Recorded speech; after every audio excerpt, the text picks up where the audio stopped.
Let's do this. In 3, 2, 1, go.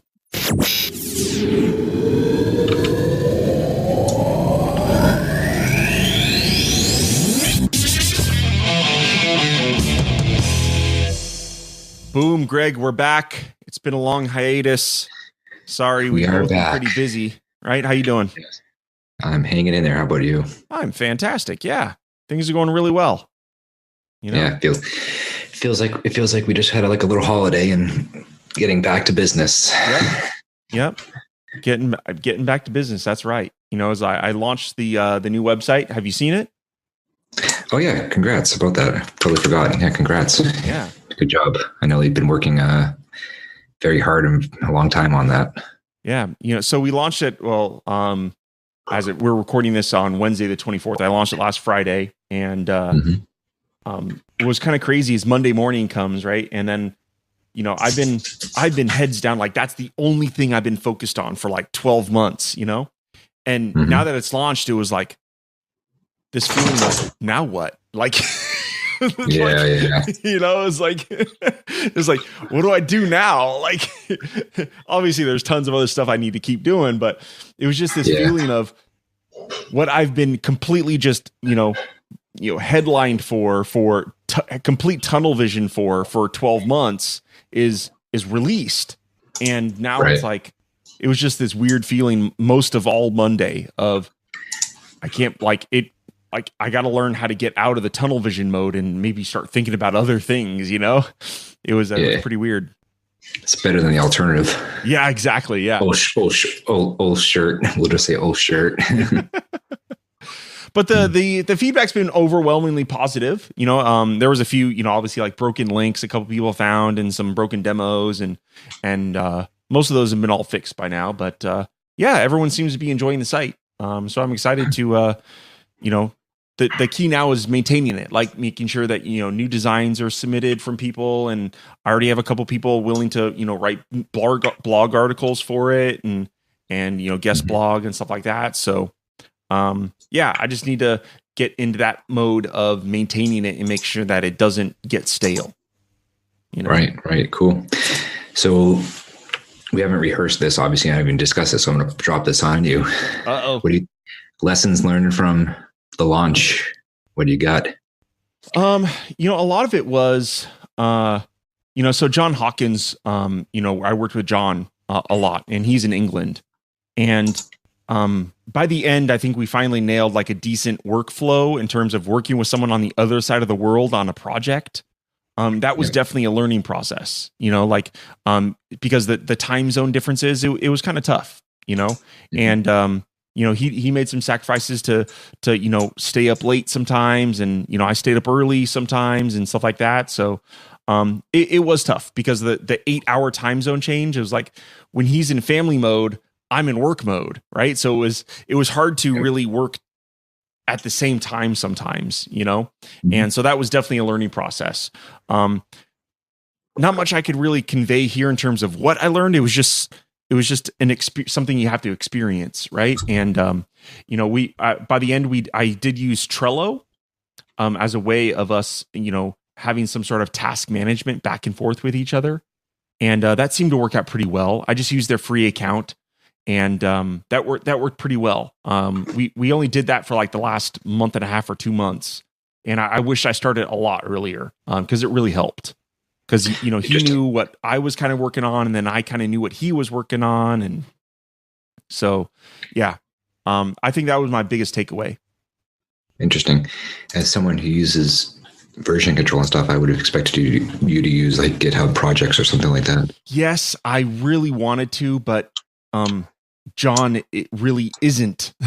Oh, you mean like GitHub projects? Oh, like I was thinking like version control. Okay. Yeah.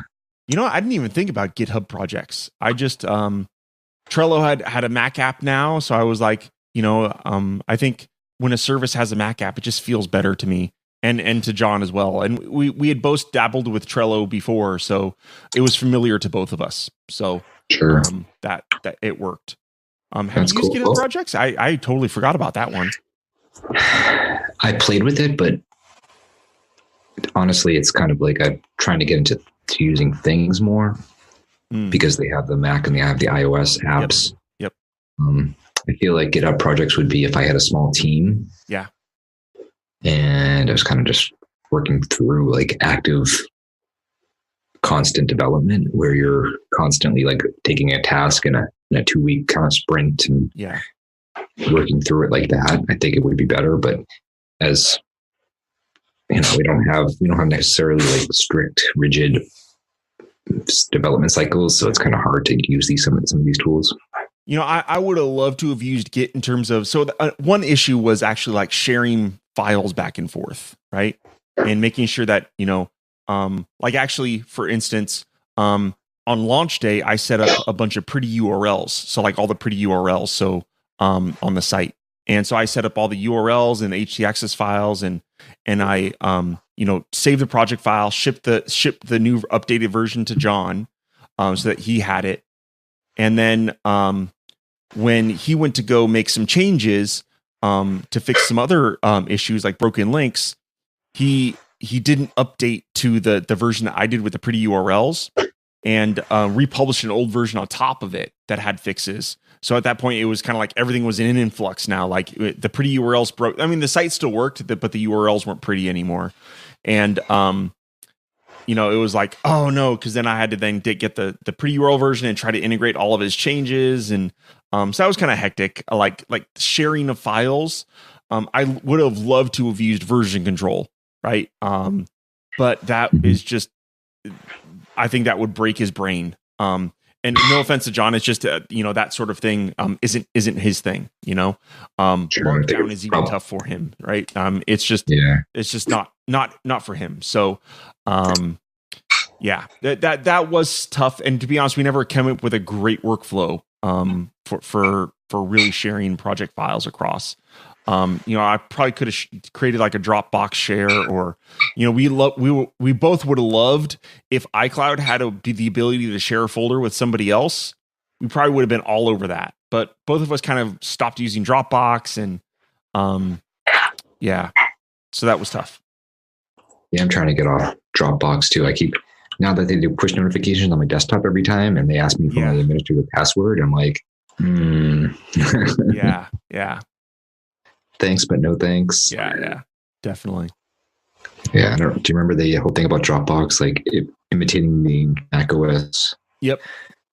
Okay, just for like our listeners, Dropbox had, I don't know if they still do, replicated the OS 10 login screen, and they asked you for your password, but it wasn't a secure OS 10 login prompt. So they were taking your password and doing, I don't know, I think they granted higher level than they needed. I don't really know the details on what they did with your password there, but it wasn't the nice thing to do, I guess. The right thing to do in my mind. So, yeah. So I guess anything else? What else you been doing? Anyways, launch went well otherwise. Yeah. Launch went really well. It, you know, I also have a new stack coming out as well. Wallpaper. It's on the site already. Yeah, so it's on the site. But I haven't like done all the official announcements. I have a couple videos I'm going to be recording tomorrow, and then launching it in a couple days. So, that's a fun new stack. And, I have a few other stacks that are I've lined up. They're all done. I just need to start banging them out. So after that, I have a free stack called Stack Group. It's kind of a fun little way of grouping stacks in edit mode, that has zero weight on the preview and publish side. So that's an interesting stack, and it's a way of like kind of adding like programming, like adding comments. It allows you to add comments to edit mode, and you can but it only shows in edit mode, right? So it's kind of a nice little stack. So if you want to, you know, remind yourself about why you did a particular thing, this would be a great stack for that. Yeah, cool. So yeah, that'll be a fun freebie. Then I have a couple other. The one after that is Horizon, and if you go to the site, that horizontal scrolling container is that's Horizon, and that horizontal that contains, you know, a bunch of other, you know, you can have it whatever you want. So it could be wider than obviously the web page, but it scrolls kind of like in iTunes and stuff. You know how everything kind of scrolls horizontal now. So it's something like that. Cool. Yeah. What else you got coming? You got a new beta coming up, right? Yeah, I just posted. I've been talking about it for a while, but I published it mid last week. It's the first beta for the sitemap submission tool, sitemap helper.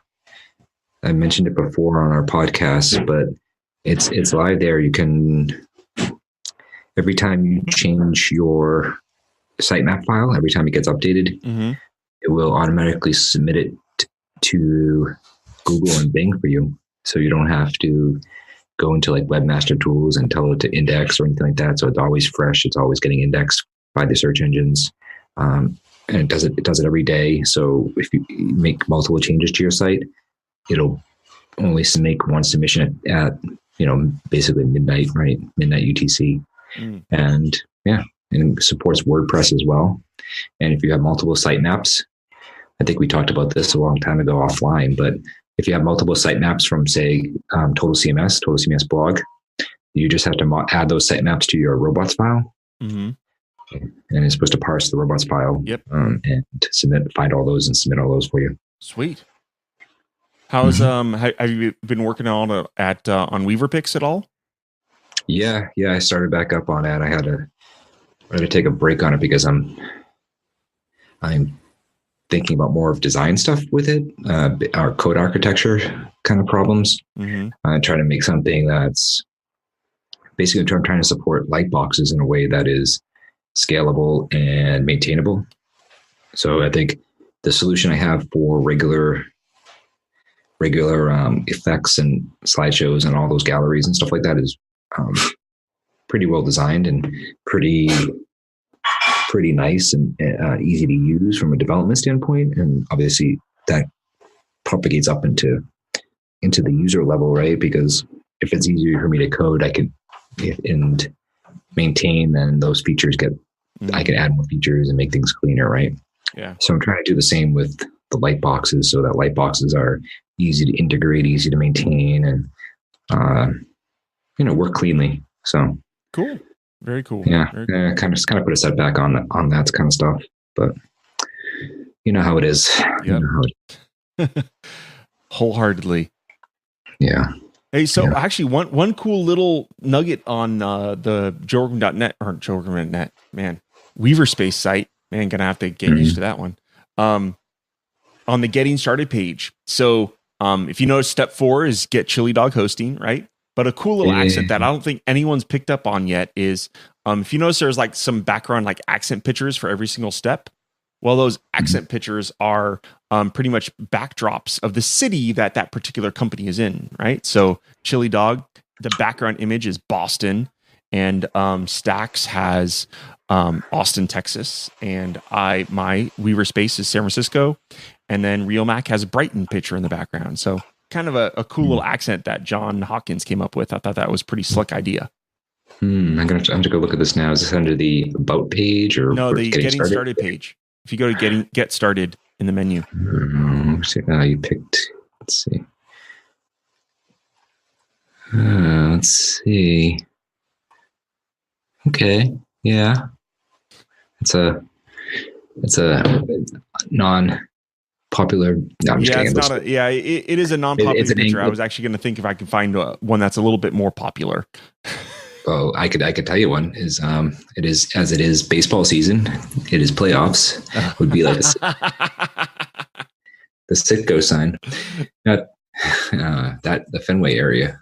But no, I know where that is. I know where you're looking now because it's not a popular angle. That's the waterfront there. Yeah.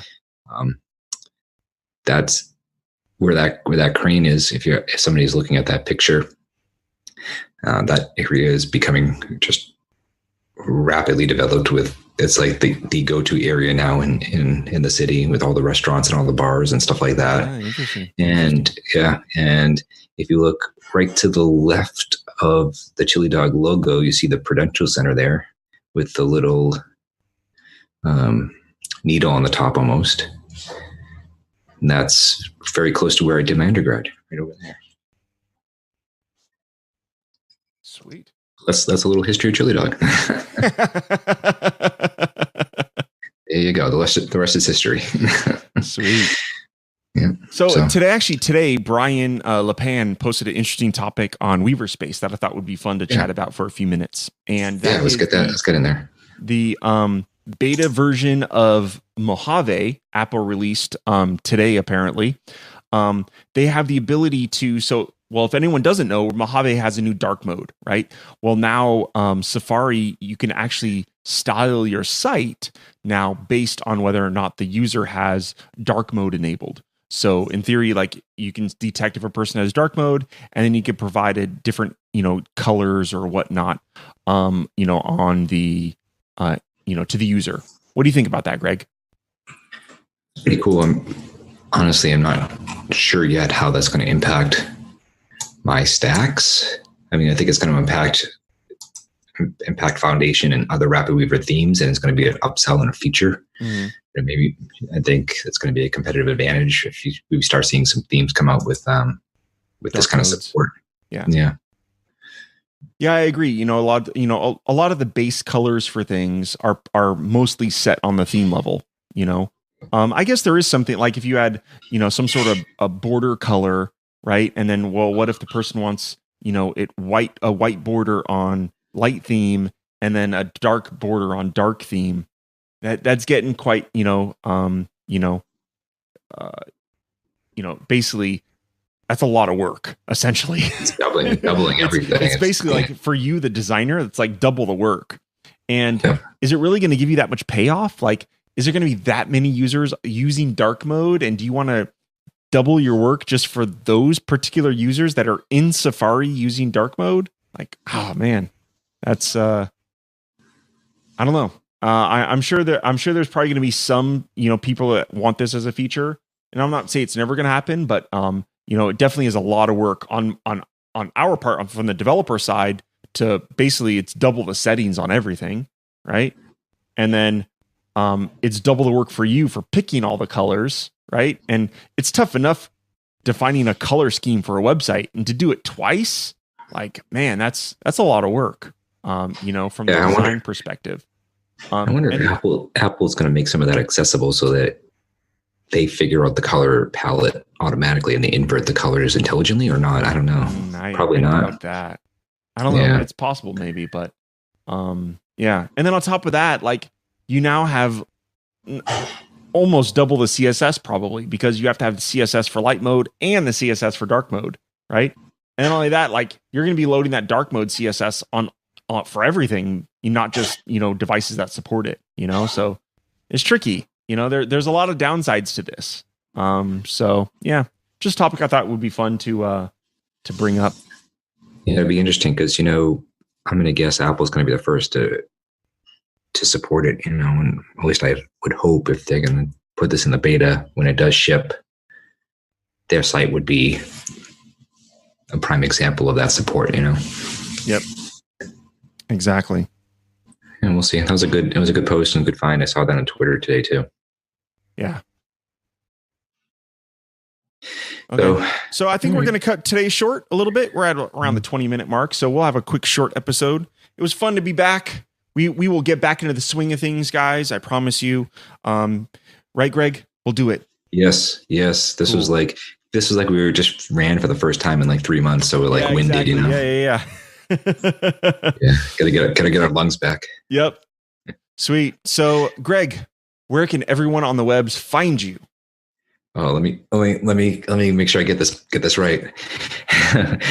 Chili Dog Hosting and chilidogsoftware.com and at Barshard on Twitter. How about you, Joe? Sweet. I am at Joe Workman everywhere, except my website's not Joe Workman anymore. Check us out at Weaver Space, weavers.space, right? And if you like the show, go ahead and give us a review on iTunes. Check out all the show archives on weaverradio.com and send us any questions or feedback. We have a community on Weaver Space. Go to the Weaver Radio space on Weaver Space community and submit us some questions. You can also send us an email to feedback@weaverradio.com. Right. So please shoot us an email. We're happy to talk about the topics that you want, answer your questions. And if you just want to shoot us some love and say we love you, we would like that too. Right. So thank you very much, everybody. We will see you next week. Sweet. See you later, Cheers. Greg. See ya. Cheers. Bye. Bye. Boom.